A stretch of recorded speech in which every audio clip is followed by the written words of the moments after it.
Is Apple's discontinued 12-inch Retina MacBook poised for a return? We'll talk about that in today's video. Hey everybody, it is Andrew here from AppleInsider, and I know a lot of times I'm excited about the topics that we are covering, but I am even more excited today. So many years ago, Apple introduced the 12-inch Retina MacBook. And personally, I loved this machine. I loved it so much that I went from my MacBook Pro, my 15-inch MacBook Pro, to the 12-inch Retina MacBook. It was just so incredibly small and portable. It was incredible. I just loved how gorgeous the display was, and with that Intel Core M processor, it had enough power to be able to edit 1080p video. Eventually, I made the jump to 4K video, obviously, and from then on, it was no longer a reliable machine, and I did have to make the jump back to a 15-inch MacBook Pro before upgrading to a Mac Pro. But I still have a special place in my heart for the Retina MacBook, and I was so sad when Apple discontinued it about a year ago.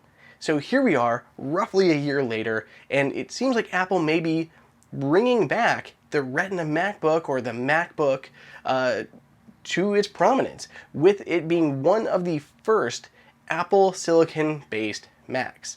So a little bit of background, earlier Ming-Chi Kuo actually said earlier this year that the 13-inch MacBook Pro and an iMac would probably be the first couple Apple Silicon ARM-based Macs that were going to hit the market. But now, a new supply chain report from the China Times says that may not be the case. And honestly, this rumor sounds a little bit more likely.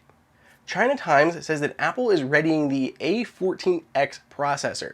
Now, right now, we're expecting the A14 processor to be in the new iPhones, and an A14X processor would likely be debuting in something like a new iPad Pro. But instead of it just going into the iPad, it also could be going into the new Apple MacBook. Now, this 12-inch MacBook is supposed to have between 15 to 20 hours of battery life. That is crazy because the last generation MacBook, the one that's discontinued, Apple was saying between 9 and 10 hours depending if you were going online or streaming videos. So about 10 hours, you're getting at least 50% and maybe 100% additional battery life by switching to Apple's processors in there and ditching Intel. So it is really exciting to see some incredible battery life there, and of course there's going to be some good power too. I mean, we saw the benchmarks on the Apple dev kit running Silicon, and that's just an existing processor they had lying around without any modifications to it. So if they're designing the A14X to run in iPad Pros as well as a new Apple 12-inch MacBook, it could be even more powerful with those crazy good power gains.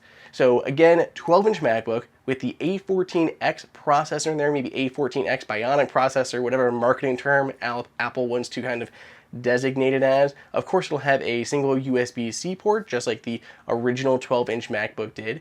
And otherwise, we're excited for this.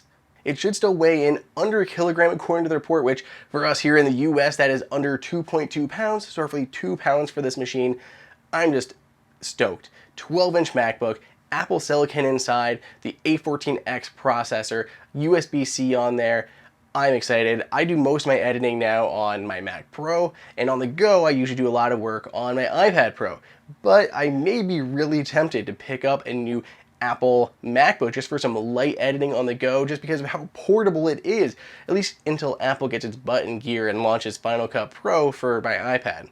But until then, we are going to be sitting here waiting for Apple's first Silicon Macs to debut. Apple says the whole process should take about 2 years for the entire line to switch over. So even though we're just going to have this coming at the end of this year, we're still going to have 2 years full of new machines launching on Apple Silicon. But I want to know what you guys think here. Reach out to me on Twitter at Andrew_OSU. Let me know if you are interested in a 12-inch Retina MacBook with Apple Silicon, or what other machine you are waiting for to launch with Apple Silicon. Is it a 13-inch MacBook Pro, 15-inch MacBook Pro, an iMac Pro, maybe the giant Mac Pro? Go ahead and let me know over on Twitter. Otherwise, if you want to grab any Apple hardware, check out down below. Apple Insider Price Guide, updated daily, and the best place to save some cash on all of your Apple gear.